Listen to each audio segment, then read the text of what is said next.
ያልተገኘ ጊዜ ለታናሾቹ አዛኝ ታላቁን አክባሪ ሲጠፋ ዕድሜ በዛኝ ሁሉም ለኔ እኔ ሲል ሲጠፋ ተዛዛኝ ሚዛን ሁሉ እሪ ሲል ሲጠፋ ተመዛኝ የነብዩ ባህሪ ምነው ናፍቆ አይገዛኝ بسم الله الرحمن الرحيم الحمد لله رب العالمين الصلاة والسلام على أشرف خلق الله محمد بن عبد الله صلوات ربي وسلامه عليه ومن تبعهم بإحسان إلى يوم الدين ودنا يتكبراتشو بارت مقطع الله إخوة الإيمان የአፍሪካን እንግዳ ፕሮግራም ተከታታዮች وحييكم بتحية الإسلام والسلام السلام عليكم ورحمة الله وبركاته ይህ በዚህ በሳውዲ አረቢያ ሪያድ አፍሪካ ቲቪ ስቱዲዮ ተዘጋጅቶ ወደ እናንተ እየቀረበ ያለው የአፍሪካ እንግዳ የተሰኘ ፕሮግራም ነው።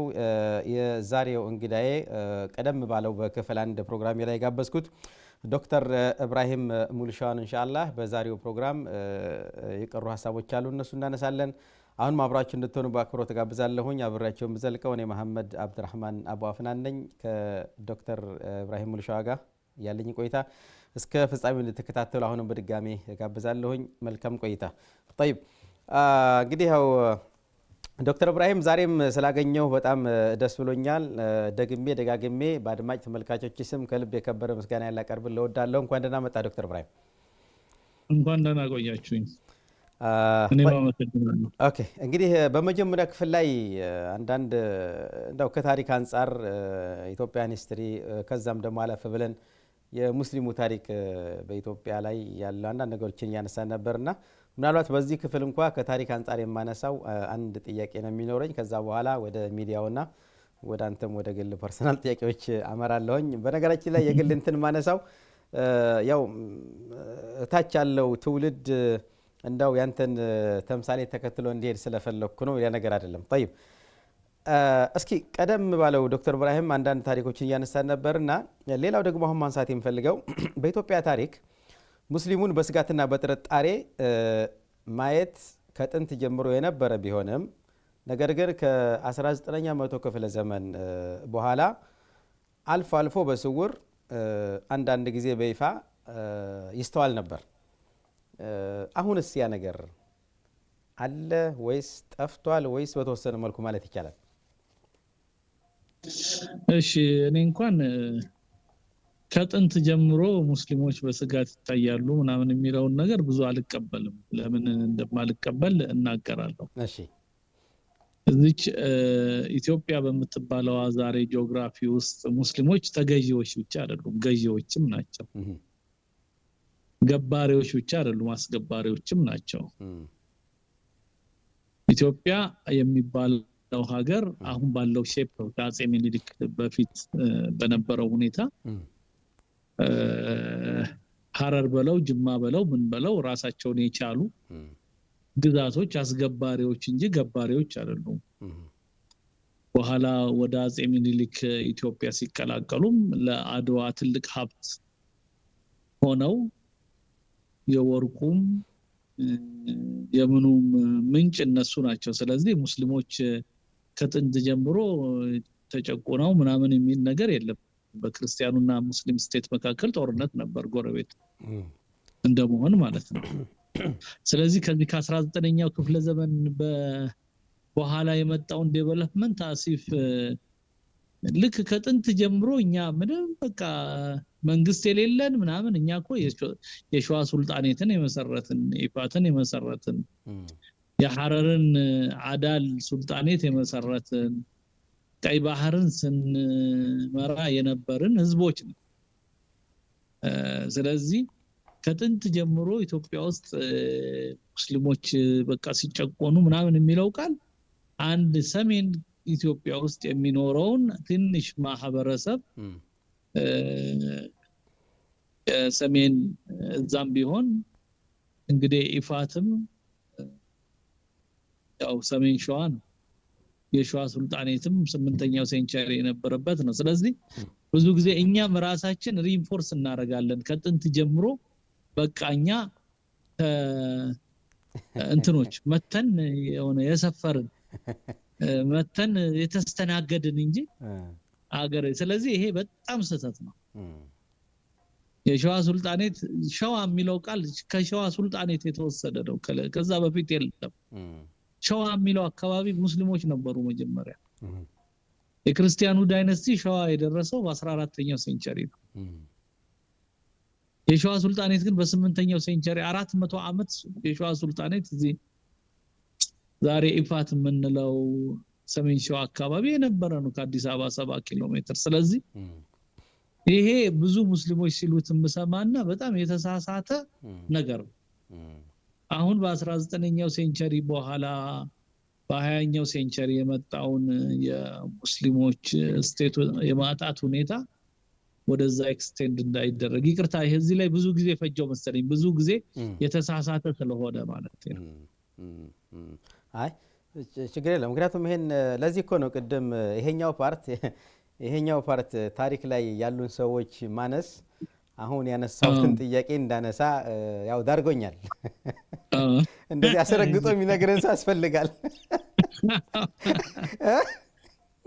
ከዛ 19ኛው ሴንቸሪ ላይ ሐረር እኮ እንደ ቅዱስ ከተማ ተቆጥራ ሙስሊም ያልሆነ ሰው መግባት አይችልም ነበር ሐረር እስከ 1855 ድረስ።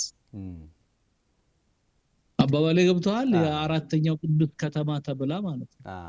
ሪቻርድ በርተን የተባለ ሰውዬ መካ ሄዶ እንግሊዛዊ ስሙን ቀይሮ ጺሙን አሳድጎ ጥምጣም ለብሶ ነው ሐረር የገባው። ያን ያክል ተነበረን። እንዴ በጣም ከባድ እኮ ነው። ስለዚህ ይሄ እኛው ራሱ አንዳንዴ የምናቀብለው ዱላ ቀልድ አይደለም በተሳሳተ ትርክት ማለት ነው። ኦኬ መልሶ ለራሳችን ዳፋ ነዳ ነው። ስለዚህ አለ። ከዛ በኋላ 19ኛው ሴንቸሪ እንግዲህ የተለያየ ነገሮች የመጡበት እሱም ቢሆን ደግሞ አጼ ቴዎድሮስ የተነሱበትን ስታየው ከ16ኛው ክፍለ ዘመን ጀምሮ የሙስሊምና የኦሮሞዎች አገዛዝ በዚህ በዛሬ በታሪክ ዘመነ መሳፍንት ተብሎ ያው ዘመነ መሳፍንት ምንድነው ምናምን የሚለው ብዙ ጥያቄ እንዳለበት ሆኖ ማለት ዘመነ መሳፍንት ውስጥም የኦሮሞና የሙስሊም የበላይነት ነበር። ስለዚህ ነው ዘመነ መሳፍንት እንደ መጥፎ የአጼ ቴዎድሮስ ዘመን ደግሞ እንደ ጥሩ ተደርጎ የሚወሰደው።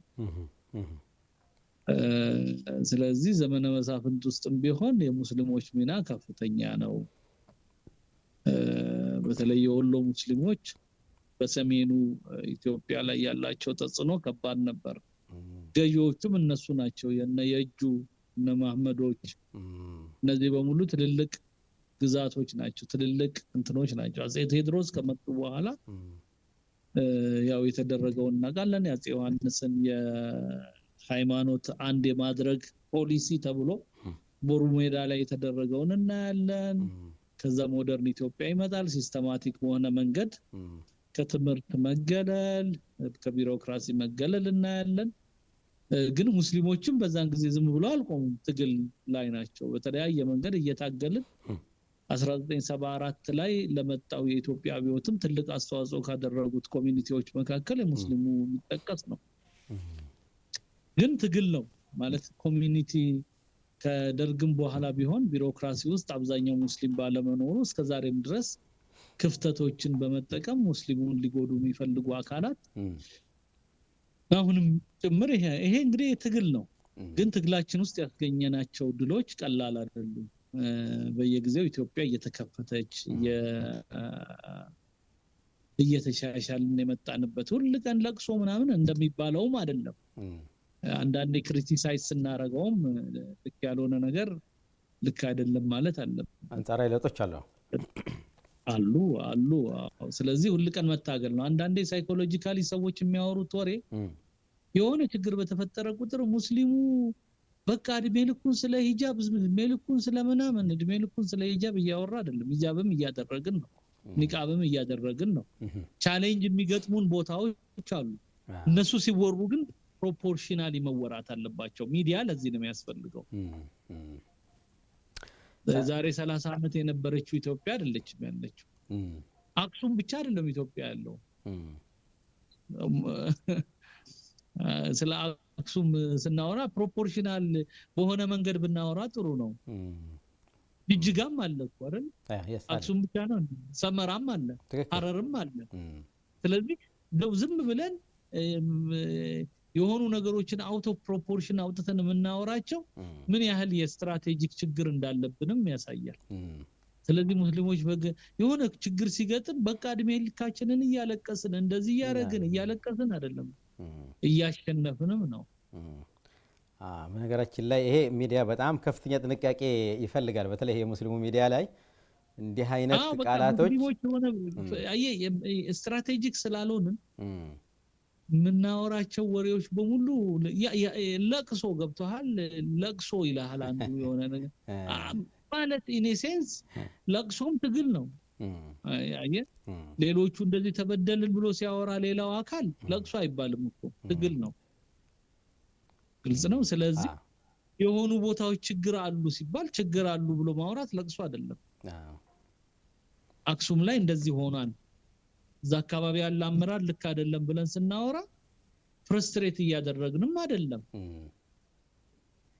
ሁሉም አካል ይሄን አይደለም የሚያደርገው ያስተካክል ለምን የተለየ ነገር አለ ኦኬ እንግዲህ ዞሮ ይሄን ፓርት ለመዝጋት ዶክተር ኢብራሂም ዞሮ አሁን ታሪክን የምናነሳውና የምናጠናው ለነማርበት እንጂ ቁርሾና አለመግባባትን ለመፍጠር እንዳልሆነ እንደው አድማጭ ተመልካቾች እንዲያውቁ ፈልጋለሁኝ ሌላው ከዚህ ጋር ያይዤ ማንሳት የምወደው ምንድነው ይሄን ፓርት ለመዝጋት ያው እንግዲህ በዚህ ዘርፍ ላይ ያላችሁ ሰዎች ሰራውነት ለመናገር ቁጥራችሁ በጣም ጥቂት ነው ዶክተር ኢብራሂም እውነት ለመናገርና በተለይ ለሙስሊም የታሪክ ጸሐፊዎች ለሙስሊም የታሪክ አዋቂዎቻችን ምን ማለት ትፈልጋለህ በዚህ አጋጣሚ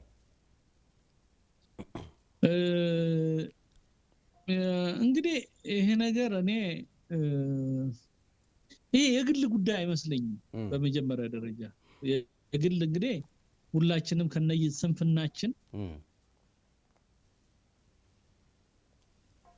ከነኑሮ ጫናው ዛሬ ይመስለኛል ግን እንደ ኡማ እንደ ማህበረሰብ ግን ኢንቨስትመንት የሚያስፈልገው ይመስለኛል በዚህ ፊልድ ለተማሩ ብቻ ሰዎች አይደሉም የሚተው ይሄ ለምን አንተ እንደ ጋዜጠኛ ስትጠይቅ እኮ ለታሪክ አስተዋጽኦ እያደረክ ነው አይደል ሌላውም ደግሞ ኢንቨስትመንት ያስፈልገዋል ይሄ ጉዳይ ሪሰርች ዝም ብሎ ተነስቶ ተሄዶ የሚሰራ ስራ አይደለም ላይብራሪ ቁጭ ማለት ይጠይቃል መጽሐፍ ማገላበጥ ይጠይቃል ለዛ ደግሞ ጊዜውን የሚሰዋ እንዳለ ሁሉ ጊዜውን ሲሰዋ ደግሞ የራሱንም ኑሮ የሚኖርበት ሁኔታ ያስፈልጋል አይደል ዝም ብሎ አይደለም ስለዚህ ኢንቨስት ካልተደረገ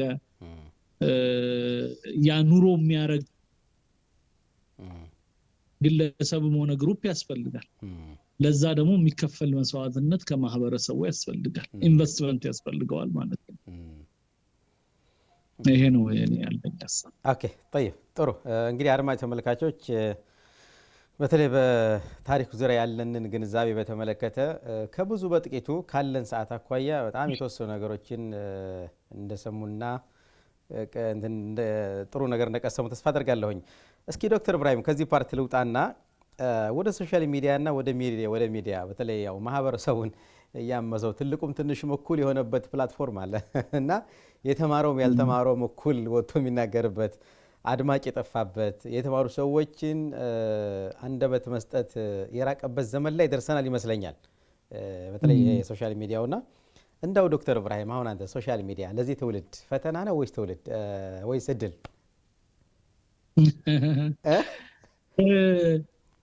ሶሻል ሚዲያ ጥሩ ነገር ነው ምንም ማንኛውም ቴክኖሎጂ ለጥሩ ነገር ከተጠቀመበት አሁን ያለው የኢንፎርሜሽን ኤጅ ሰዎችን የሚያሳድግ ፕሮፌሽናቸውን ትልቅ ደረጃ የሚያደርስ ድሮ ማናገኛቸውን መጽሐፎች በሂስትሪ አሁን እኛ ያገኘን ነው ለማንበብ ገቱና ጊዜው ምናምን ላገኘ ሰው ጥሩ ነው ሶሻል ሚዲያ ግን እንዳልከው ሰዎችን ሳይኮሎጂውን ስናይ ሰዎች አጠቃቀማቸውን ስናይ ለምሳሌ ለኔ ሶሻል ሚዲያ ምንድነው የምትለኝ ሲምፕሊ አንደኛ ሲምፕል ኮሚኒኬሽንን ፋሲሊቴት ያደርግልሃል የምትፈልገውን ሐሳብ እንድትገልጽ ያደርግልሃል። ድሮ ኮሚኒኬት ማድረግ ያለብህን እስካሁን ለምሳሌ ሲቪ ነው ሶሻል ሚዲያ ምን እንደሰራ ስታሳይ ፕሮፌሽንህ ምን እንደሆነ ስታሳይ ሰዎች ኮሚኒኬት ያደርጉሃል። ስለዚህ ሲምፕሊ አንድ ሰው ያንን መጠቀም ይችላል መጠቀምም አለበት ብዬ አምናለሁ። እኔ ጥሩ ተጠቃሚ ነኝ ብዬ አላስብም። በነገራችን ላይ ሶሻል ሚዲያ ብዬ መርቀን ስለ አንዳንድ ነገሮች እጽፋለሁ። ይሄንን ሶሻል ሚዲያ ግን ቦታውን ማወቅ ያስፈልጋል። ሶሻል ሚዲያ እንደተባለው ሶሻል ነው ብዙ ማህበራዊ ነገሮች የምታወራበት እንጂ ሰዎች እዛ ላይክ ስላደረጉልህ አንተ ማስተርስ አትይዝም ዲግሪ አትይዝም ዲፕሎማ አትይዝም ፒኤችዲ አትይዝም አይደለም ማለት ፕላትፎርሙ ያ አይደለም። እና አንዳንድ ጊዜ ሰዎች እዛ ላይ ተነስተው እንዴት ትልልቅ ሐሳቦች እንዳሏቸው በስድብ ሲገልጹ ያስቀኛል። እንዴት ፕሮፌሽናል እንደሆኑ እዛ ላለው ሰው ማሳየት ይሄን ያህል የሚያስፈልግ አይደለም። በፉክክር መንገድ አይደለም ያንን የምገልጸውና በነገራችን ላይ ሶሻል ሚዲያ ላይ በጣም ከምናያቸው ነገሮች ለምሳሌ ለኔ ቲያትር፣ ቀልድ ምናምን የሚባሉ ነገሮች ትልልቅ ነገሮች ናቸው። ቀልድ አስተማሪ ነገር ነው ለኔ። ፕሮፌሽናል የሆኑ ምንድነው ኮሜዲያንስ ትልቅ የፈጠራ ችሎታ ያላቸው ሰዎች ናቸው። በነገራችን ላይ ኮሜዲ ማለት ያ ነው ማለት ህብረተሰብን እያሳቀ የሆነ ትምህርት የሚሰጥ ማለት ነው። በነገራችን ላይ ሶሻል ሚዲያ ላይ ብዙ የሚቀልዱ ሰዎች ቀልድ የማያውቁ ሰዎች ናቸው። ለምሳሌ ለሰዎች መቀለድና ሰዎች ላይ መቀለድ ይለያያል። ለምሳሌ አንድ ሰው ማህበረሰብ ውስጥ ያሉትን ችግሮች በቀልድ መንገድ ይነግራል ያስተላልፋል። እኔ አንዳንድ ጊዜ ሶሻል ሚዲያ ላይ አንዳንድ አዋቂዎችንም ለመጠየቅ እንደሞከርኩት ሶሻል ሚዲያ ላይ ሰዎች ላይ የሚቀልዱ ሰዎች ላይ የሚያፈዙ ሰዎች ብዙ ጊዜ ቀልድ አይችሉም ነው ያሉ ያሉት። ቀልድ ያንን የቀልድ ፍላጎታቸውን በኖርማል ለሰው መቀለድ የማይችሉ ሰዎች ላይ ይቀልዳሉ፣ ሰዎችን ይሳደባሉ፣ ያፈዛሉ። ልክ ድሮ መንገድ ላይ ሆኖ የሚላከፍ ዱርዬ አለ አይደል? ያ በሻሽለው ያ እንግዲህ ተደብቆ ደግሞ ስሙን ደብቆ በቃ ዛት ይዘት እስከዛ ድረስ ቁም ነገር የሌለው ማለት ነው። የሰው መብት እንደመንካተም ነው። አዎ አንደኛ ይሄ ነው፣ የሰው መብት ይነካበታል። ብዙ ጊዜ ሶሻል ሚዲያ ላይ ቅድም እንዳልኩ ቦታው የሁሉም ስለሆነ ሁሉም ሰው ላይ መቀለድ፣ መሳደብ ገደብ የለው። ለምሳሌ በባህላችን የማይነኩ ነገሮች አሉ፣ የማይቀለድባቸው ነገሮች አሉ፣ ቫሊዎች አሉ አይደለ? በባህላችንም እንደ ሙስሊም የማትቀልድባቸው ነገሮች አሉ። እነዚህን ሁሉ ትቀልድባቸዋል፣ እነዚህን ሁሉ ትሳደባለህ ማለት ቫልዩ የለህም ማለት ነው። እና ብዙ ጊዜ ይሄ በነገራችን ላይ እኔ አንዳንዶቹን ሳቃቸው ፊት ለፊት ማውራት የማይችሉ ሰዎች ናቸው። በጣም ማለት ኢኔሴንስ ደፋሮችም አይደሉም ብዙዎቹ። አይተህ እንደሆነ በተለይ ስድብ ምናምን ላይ የሚያተኩሩ ሰዎች እንዲህ ፊት ለፊት ስታገኛቸው እንደዛ አይነት ሰዎች አይደሉም። አውትስፖክን ማለት ተናግረው ማሳመን የማይችሉ። እኔ አንድ ልጅ ትዝ ይለኛልና በየጊዜው ይሳደባል ምን ይላልና እሱ ነው አሉኝና ድሮ ያሳዝነኝ ነበር ታውቃለህ። የእውነቴን እኮ ነው፣ መናገር አይችልም፣ ቁጭ ብሎ ካንተ ጋር ማውራት አይችልም በቃ። እና ያንን ፍላጎት አለው ማለት ነው በፊታዬ መናገር ምናምን። ስለዚህ ያችን ኤክስፕረስ ያደርጋታል ሰውን በመስደብ መድረኩን ነበር ያጣው። በቃ ብቸኛ መድረክ ያችን ነች። ለምን አታስከፍልም? ሁለተኛ እንትን የለም፣ ፈተና የለም አይደል? ለምሳሌ አንድ ሰው ሶሻል ሚዲያ ላይ ስንት አገኘ የሚባል አስተማሪ የለ ሱፐርቫይዘር የለ አይደለም ማለት ኢኔሴንስ ዕውቀትህን አሁን ሶሻል ሚዲያ ላይ የሆነ ዕውቀት አለ የለህም ብሎ ሰርቲፊኬት የሚሰጥ ሰው አለ ማንም የለም ማንም ያረጋ እዛው አንተ የፈጠርካቸው ግሩፖች ላይክ ያረጉልሃል በቃ ስተተን እንኳን በአግባቡ ነግሮ ሰርቲፊኬት ዛት ኢዝ ዩር ዲግሪ አይደል በጣም ጥቂት ሰው ነው ዶክተር ኢብራሂም ምናልባት ስተተን እንኳን ባክ የነገር ስተት ነው ብሎ የሚጠቆም ሰው በጣም ጥቂት ሰው ነው ከዛ አልፎ አሁን አንድ ጊዜ የሆነ ቃላት አንተ ሶሻል ሚዲያ ላይ ጽፍ ቃላት የሆነች ነገር ሰንስ ብለን ጽፍ ትችላለህ አይደል እዛ አሁን ያችን ነገር ኮሜንት ላይ አሁን እኔ ኮሜንት ላይ አላረግም አደብ አይመስለኝም ሰው ማለት ኢንቦክስ አለ አይደል ማለት ይገለን ዲቪዥን እዚህ ጋር ስተታል ማለት አክላቅ የለም አየ እዛ አደባባይ ላይ ወጥቶ የሆነ ነገር ሲልህ ምን ያህል ቫልዩ እንዳጣን ምን ያህል አንፕሮፌሽናል የሆኑ ሰዎች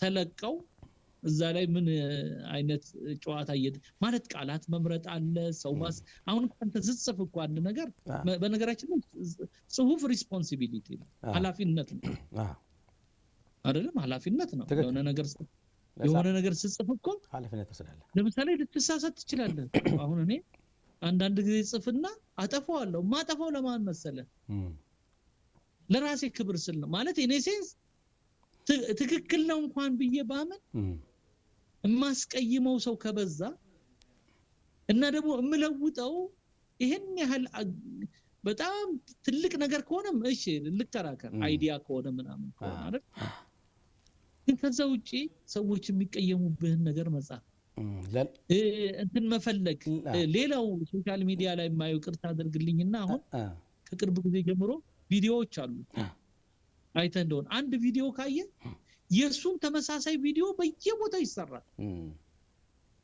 አይተ እንደው ምን አይነት የኮራጅ ክሪቲቭ የሆኑ ሰዎች ትንሽ ናቸው ለሌላው ሪስፔክት አለመስጠት ነገር አለ ግብዝነት አለ አሁን አንተ ሰው በየቀኑ የሆነን ግሩፕ እየተሳደበ በየቀኑ ምን ያህል ስራ ፈትና ምን ያህል ጊዜ እንዳለው የእውነቴን እኮ ጊዜም በጣም ተናው ስለዚህ እነዚህ ነገሮች በሙሉ ማሰብ አለብን አብሶ አሴ ሙስሊም በዚህ ረመዳን በተለይ እናንተ እንደ ሙስሊም ሚዲያ ሙስሊም እንዴት ነው ማለት እንዴት ነው አንድ ሙስሊም የሆነ ሰው ሁለት አይነት ፐርሰናሊቲ የሚኖረው በጣም ይከብዳል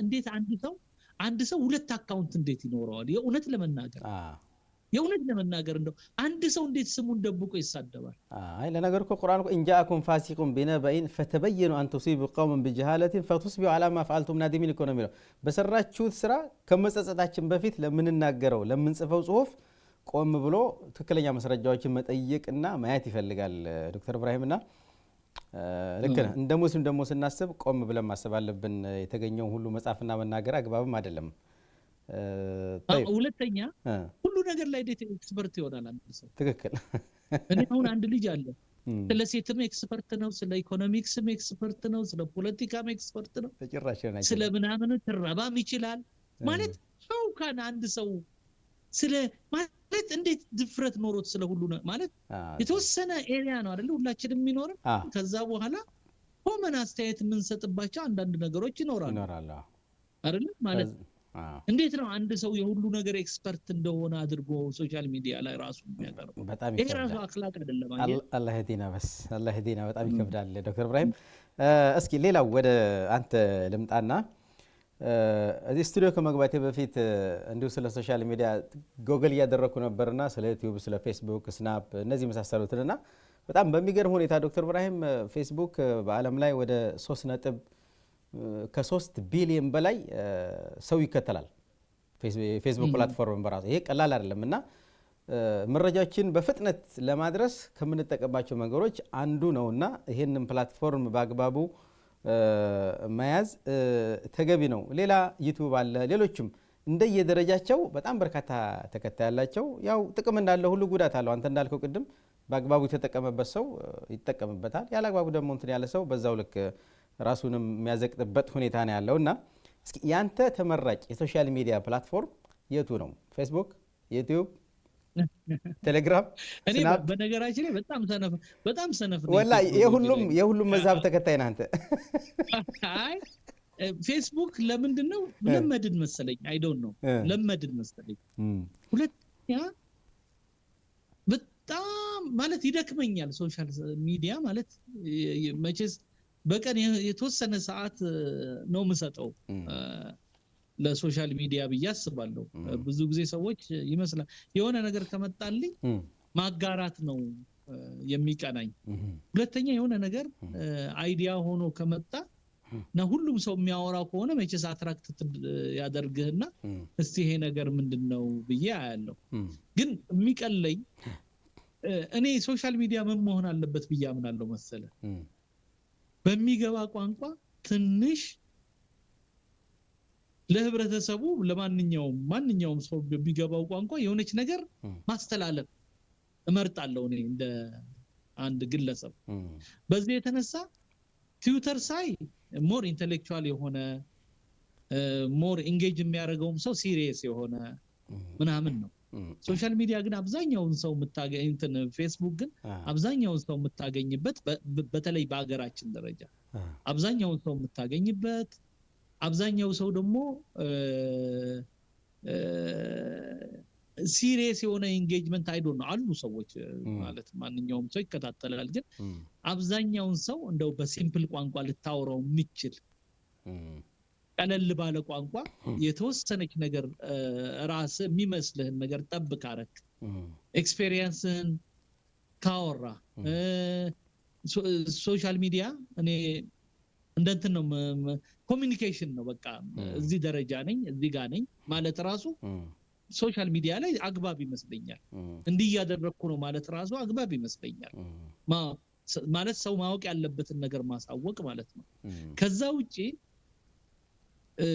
እኔ የተሻለ ነው የምለው ነገር የለኝም ኮሚኒኬሽን እስከሆነ ድረስ። ግን ቪዲዮዎች ምናምኖች አልመርጥም። እነዚህ ትንንሽ ያሉ አይደል አሁን ምንድነው ቲክቶክ ምናምን ለምሳሌ አለ ብዙ ጊዜ ሳያቸው አይ ዶንት ኖ ለኔ ብዙ እንትን ይበዛበታል ከቁም ነገር የበለጠ ኢንተርቴይንመንቱ ያመዝናል። ከልክ ያለፈ ቀልድ ለዛው ቀልድ ይበዛበታል። ጥሩ ነገር ናቸው ማለት ብንጠቀምባቸው የማይሆኑ አይመስለኝም ለሁሉ ነገር የሚሆኑ ይመስለኛል። ግን ብዙም ማልከተለው እስከ ቅርብ ጊዜ እስከ እንጃ እስከ ባለፈው ሳምንት ቲክቶክ የለኝም ነበር። እስከ ባለፈው ነው ያ 3 ሳምንት ምናምን ከዛ በፊት የለኝም ነበርና ግን እንደዚህ በፌስቡክ ይመጣልሃል አንዳንዴ ሊንኩን እና አሁን ግን አለኝ። ግን ከተጠቀምንባቸው ሁሉም ፕላትፎርሞች ጥሩ ይመስሉኛል። ግን ኮንተንት ማዘጋጀት ያስፈልጋል። ዝም ብሎ እንደመቀለድ ዝም ብሎ መቀለድ ማንኛውም ነገር ላይ መቀለድ የሚወድ ሰው ቀላል ነው። ግን ሲሪየስ ኢንጌጅመንት ግን ከሆነ ኮንተንት ማዘጋጀት አለብህ ማለት ዝግጅት ያስፈልገዋል። አንድ ሰው 10 7 15 በቀን ከፖስተ በቃ ሰውየው እኔ እንጃ ኮንተንት አበጅቶ ነው የተለየ ችሎታ አለኝ ነው አይ ዶንት ኖ ኮፒ ፔስት ነው እና የተወሰነ ሲሪየስ ኢንጌጅመንት የሚፈልግ ይመስለኛል ሶሻል ሚዲያ ፕላትፎርም እና ፌስቡክ ግን እመርጣለሁ ለኔ። በነገራችን ላይ ትዊተር ዶክተር ኢብራሂም በእኛ ሀገር እንትን ዝም ብለህ ስታየው ትዊተር ላይ በጣም ምራቃቸውን ወጥ ያደረጉ ሰዎች የሚገኙበት ፕላትፎርም ነው ብዬ ነው የማስበው። ብዙ አታይም እኛን ሰዎች። እኔም እንደዛ ነው የማስበው። እና طيب ሌላው እስኪ እንግዲህ ብዙም በቀን ምን ያክል ሰዓትና ደቂቃ ትጠቀማለህ ልልህ ነበር። ግን ያው ብዙም አትቆይም። ብዙ አልቆይም። ገባ ብለህ ወጣና ሀሳብ ማጋራት ነው። ሀሳብ በቃ አጋራለሁ። አንዳንዴ እኔ እንጃ 3 ቀንም 4 ቀንም ላላይ ይችላልው። ብዙ ሰዎች እንደዚህ ሆነ የሚሉትን ወሬም ሊያመልጠኝ ይችላልና ብዙ ሶሻል ሚዲያ ተከታይ ነኝ ባይ አይደለም በነገራችን። ኦኬ طيب እንደው ግን እወዳለሁ የእውነት ለመናገር ማጋራት የሆነ ነገር ቢኖረኝ ደስ ይለኛል። ግን ብዙ ጊዜ እዛ ላይ ጊዜ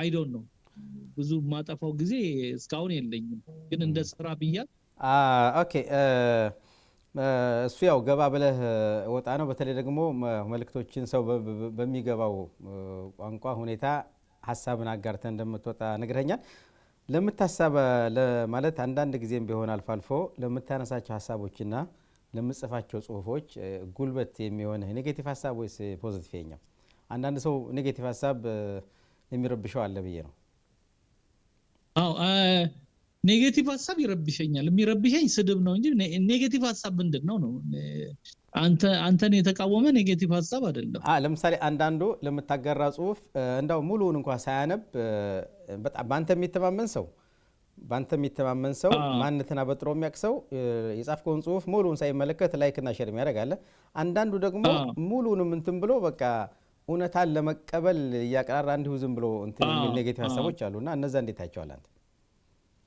እኔ አንድ ሰው መለካው የሚቃወመኝን ነገር በአግባቡ የሚገልጽ ከሆነ ፌስቡክ እንትኔን ካየኸው ለምን እኔን ምሰል አለለም ነው ምለው ግን እንትን አለው አኽላቅ መኖር አለበት እኔ የሚሳደብ ሰው ወዲያው ነው ብሎክ ማድረገው በነገራችን ላይ ብዙ ማለት እንትን ይሄ ምንድነው ላይክ እኮ ምንም ትክክለኛ ሰው እኮ እኔ በነገራችን ላይ በምን አምናለሁ መሰለ አንድ ነገር ልንገርህ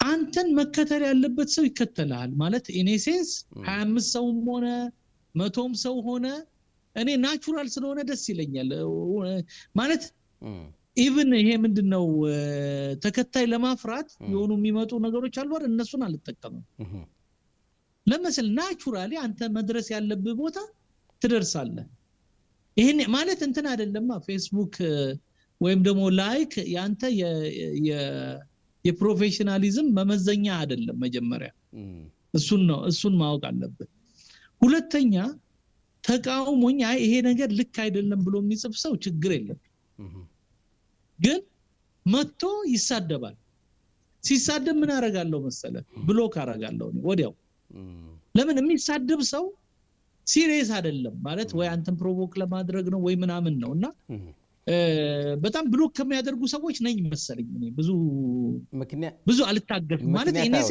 ምክንያታዊ ተቃውሞና ምክንያታዊ ኔጌቲቭ ሐሳቦችን ተቀበላለህ ታለ አስተናገ እሱ ችግር የለብኝም የተቃወሙኝ ሰዎች የሚከራከሩኝም ሰዎች ካሉ ከራከራሉ ከዛ ውጪ ግን ምንድነው የምፈልገው ማለት ምርጫ ቅስቀሳ የለብኝ እኔ ማለት ፌስቡክ ላይ ይሄን ያህል ሰው ላይክ አደረገኝ አላደረገኝ ማለት አይገባኝም እኔ ብዙ ሰው እንደዚህ ብታረግ ቡስት ይሆናል እንደዚህ ብታረግ ይለኛል እኔ በቃ እኔ ይበቃኛል ማለት ያለኝ ሰው በጣም ለኔ በቂ ነው ማለት እኔ ማን ነኝ ማለት በመጀመሪያ ደረጃ ማን ነኝ ምንም አንድ ሲምፕል የታሪክ ተማሪ ከዛ ውጪ አስተያየቴን ምሰጥ አንድ ግለሰብ ይሄ ግለሰብ እንደኔ ብትወስደው ማለት ነው እኔ አሁን ምንም ሶሻል ሚዲያ ላይ እንደማይሰራ ግድ እንደሌለው ሰው በጣም ብዙ ተከታይ አለኝ ከሌሎቹ አንፃር ስታይ በጣም ያነሰ መሆኑን አውቃለሁ ግን በቃ ሲሪየስ ተከታዮች ግን ሲሪየስ ሆነ የሚወስዱኝ ሰዎች ግን አሉ ብዬ ከዛ በላይም አልፈልግም ማለት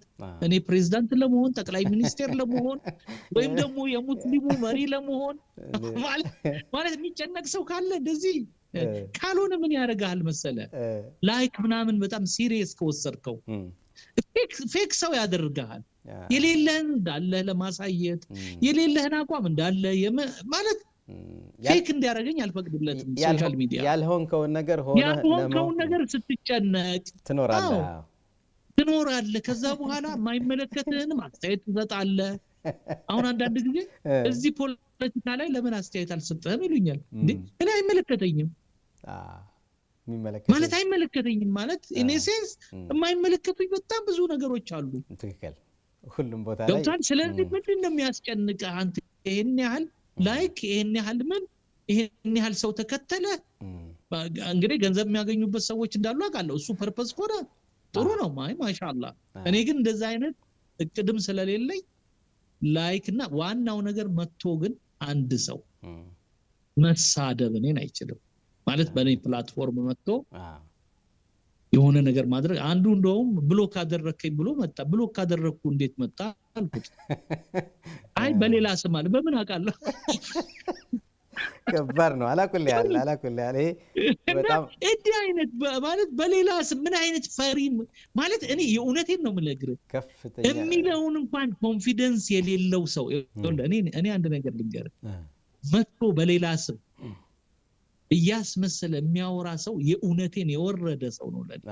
ምንድነው ማለት ፈሪ ነው ወይም ደግሞ ሲጀመር ፕሮፋይል ፒክቸር ራሱ ያለበት ነገር በነገራችን ላይ ዶክተር ኢብራሂም ላቋርጥህና ያለበት ሐሳቡን ራሱ አይቀበልም። በነገራችን ላይ ፕሮፌሽናል ሰዎች ኢቨን እንትናቸውን ፒክቸራቸውን ራሱ አይቀይሩም። የራሳቸውን አይቀይሩም። አዎ እኔ ኢብራሂም ሙሪሷ ቢሊቭ ሚ አንድ አካውንት ነው ያለኝ። ለዛ አካውንት ደግሞ ተጠያቂ ነኝ። ትክክል። ስተት አልፈጽምም ማለት አይደለም።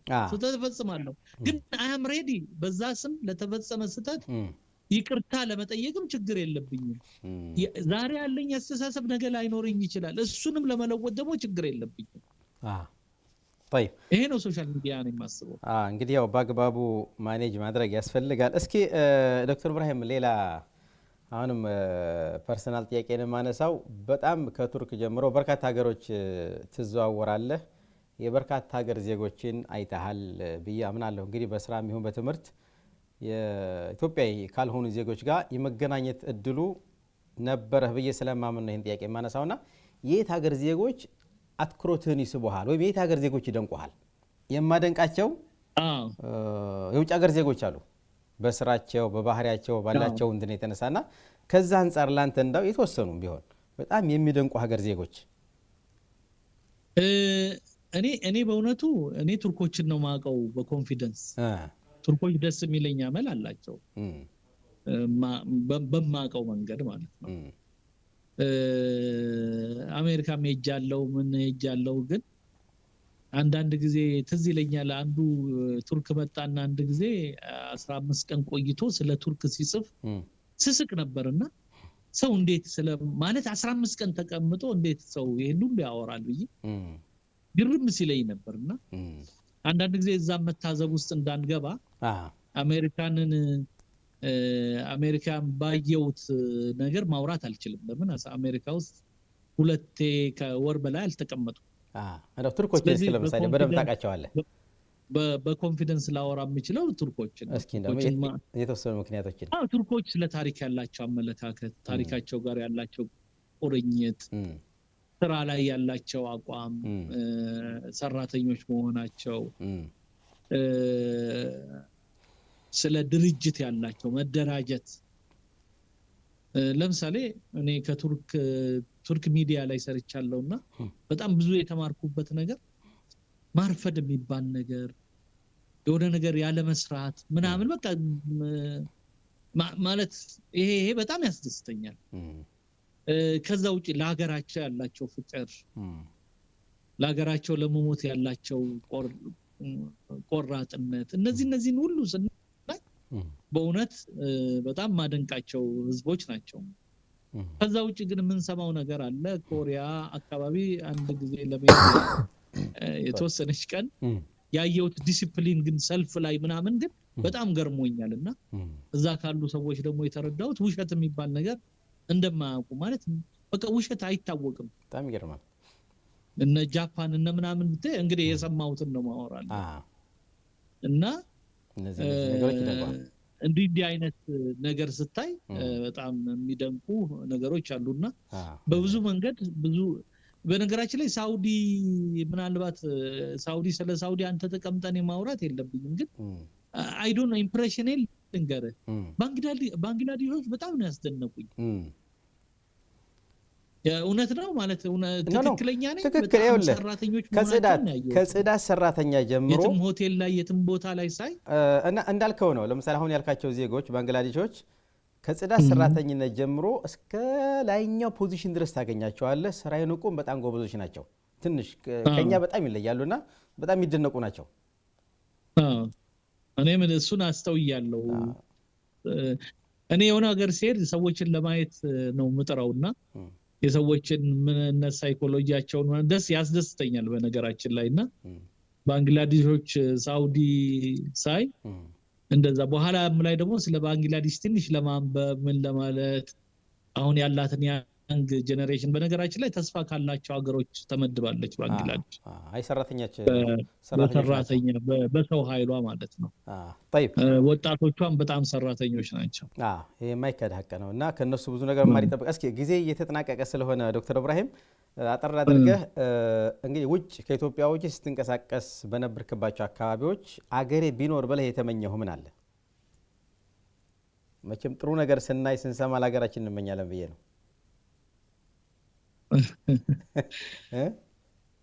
አገሬ